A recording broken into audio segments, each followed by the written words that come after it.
Hi, folks. I'm Leanne Little, and I'm owl about stories. I read them, write them, watch them, anything with a story. I absolutely love it. I especially love sharing them with other people, and what better way is there to start than with the classics? They're classics for a reason, right? They're amazing stories and absolutely timeless. Don't forget to hit up all those fancy buttons. Like, subscribe, follow, share, whatever you need to do. But most importantly, don't be afraid to reach out. I'd love to connect with you, so feel free to leave comments as you'd like, or you can even follow me over on my Buy Me a Coffee page, leannelittle.com, to message directly. So let's continue on with The Count of Monte Cristo by Alexandre Dumas. Chapter 43. The House at Auteuil. Monte Cristo noticed, as they descended the staircase, that Bertuccio signed himself in the Corsican manner, that is, had formed the sign of the cross in the air with his thumb, and as he seated himself in the carriage, muttered a short prayer. Anyone but a man of exhaustless thirst for knowledge would have had pity on seeing the steward's extraordinary repugnance for the Count's projected drive without the walls. But the Count was too curious to let Bertuccio off from this little journey. In 20 minutes they were at Auteuil. The steward's emotion had continued to augment as they entered the village. Bertuccio, crouched in the corner of the carriage, began to examine with a feverish anxiety every house they passed.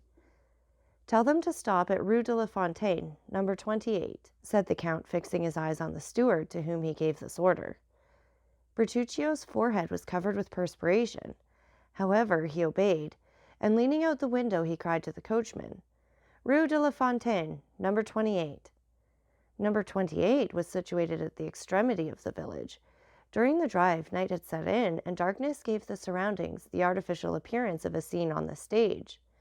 The carriage stopped. The footman sprang off the box and opened the door. "Well," said the Count, "you do not get out, Monsieur Bertuccio.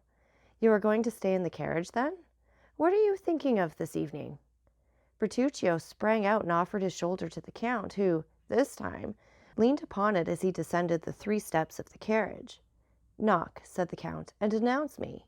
Bertuccio knocked, the door opened, and the concierge appeared. "What is it?" asked he.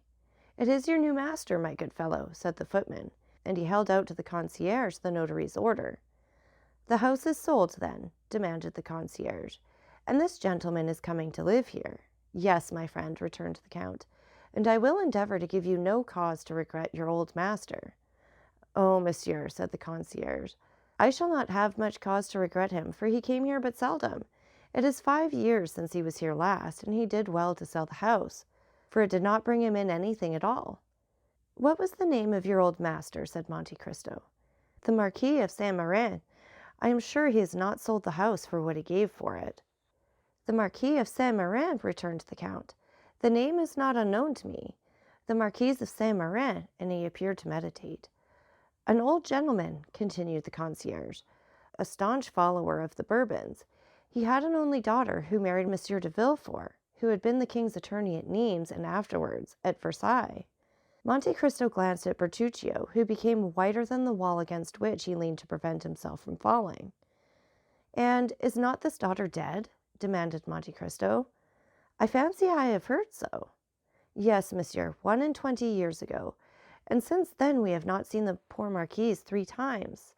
"Thanks," said Monte Cristo, judging from the steward's utter prostration that he could not stretch the cord further without danger of breaking it. "Give me a light." "Shall I accompany you, monsieur?" "No, it is unnecessary. Bertuccio will show me a light."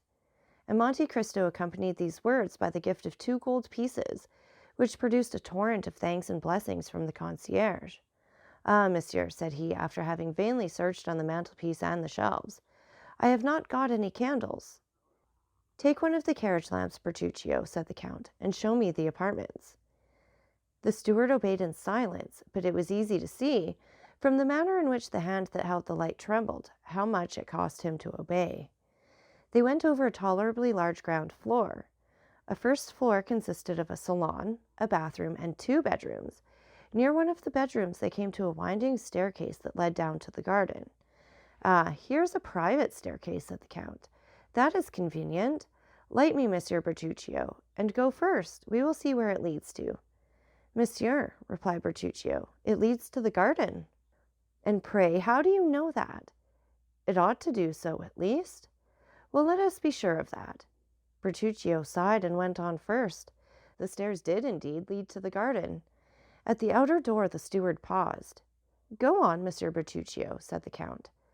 But he who was addressed stood there, stupefied, bewildered, stunned. His haggard eyes glanced around as if in search of the traces of some terrible event, and with his clenched hands he seemed striving to shut out horrible recollections. Well? Insisted the Count. No, no, cried Bertuccio, setting down the lantern at the angle of the interior wall. No, monsieur, it is impossible. I can go no further. What does this mean? Demanded the irresistible voice of Monte Cristo. Why, you must see, your excellency, cried the steward, that this is not natural, that having a house to purchase, you purchase it exactly at Auteuil, and that purchasing it at Auteuil, this house should be number 28 Rue de la Fontaine. Oh, why did I not tell you all? I am sure you would not have forced me to come. I hoped your house would have been some other one than this. As if there were not another house at Auteuil than the one of the assassination. What? Cried Monte Cristo, stopping suddenly. What words do you utter? Devil of a man, Corsican that you are.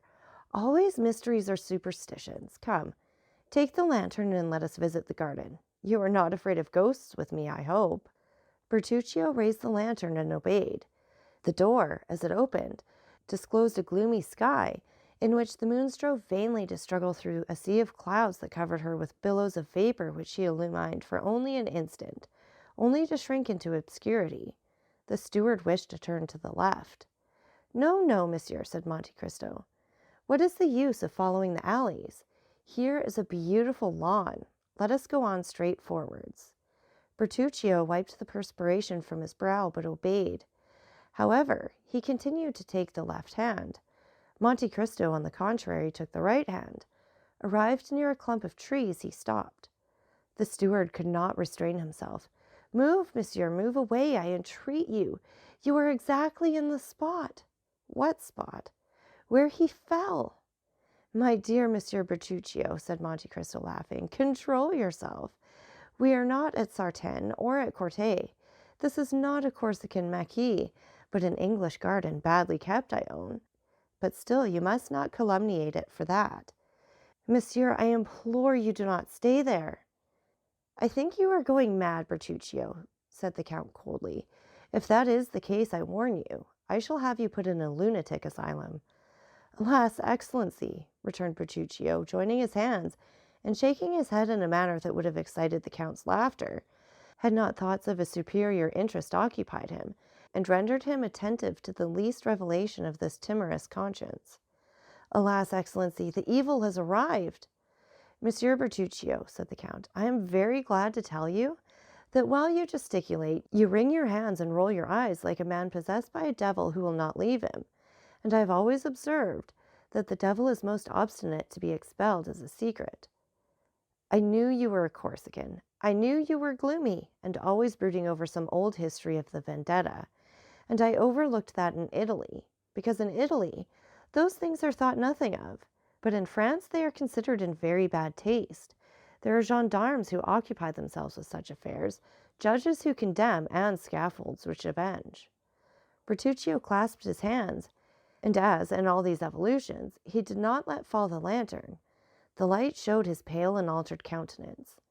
Monte Cristo examined him with the same look that, at Rome, he had bent upon the execution of Andrea, and then, in a tone that made a shudder pass through the veins of the poor steward, the Abbé Busoni then told me an untruth, said he, when after his journey in France in 1829, he sent you to me with a letter of recommendation, in which he enumerated all your valuable qualities. Well, I shall write to the Abbé. I shall hold him responsible for his protégé's misconduct, and I shall soon know all about this assassination. Only I warn you that when I reside in a country, I conform to all its code, and I have no wish to put myself within the compass of the French laws for your sake. Oh, do not do that, excellency. I have always served you faithfully, cried Bertuccio in despair. I have always been an honest man, and, as far as lay in my power, I have done good. I do not deny it, returned the Count. But why are you thus agitated? It is a bad sign. A quiet conscience does not occasion such paleness in the cheeks and such fever in the hands of a man. But, Your Excellency, replied Bertuccio hesitatingly, did not the Abbé Busoni, who heard my confession in the prison at Nimes, tell you that I had a heavy burden upon my conscience? Yes, but as he said you would make an excellent steward, I concluded you had stolen. That was all. Oh, Your Excellency, returned Bertuccio in deep contempt. Or, as you are a Corsican, that you have been unable to resist the desire of making us stiff, as you call it. Yes, my good master, cried Bertuccio, casting himself at the Count's feet. It was simply vengeance, nothing else. I understand that, but I do not understand what it is that galvanizes you in this manner. But, monsieur, it is very natural, returned Bertuccio, since it was in this house that my vengeance was accomplished. What? My house? Oh, Your Excellency, it was not yours then. Whose then? The Marquise de Saint-Méran, I think, the concierge said. What had you to revenge on the Marquise de Saint-Méran? Oh, it was not on him, monsieur, it was on another. This is strange, returned Monte Cristo, seeming to yield to his reflections, that you should find yourself without any preparation in a house where the event happened that causes you so much remorse.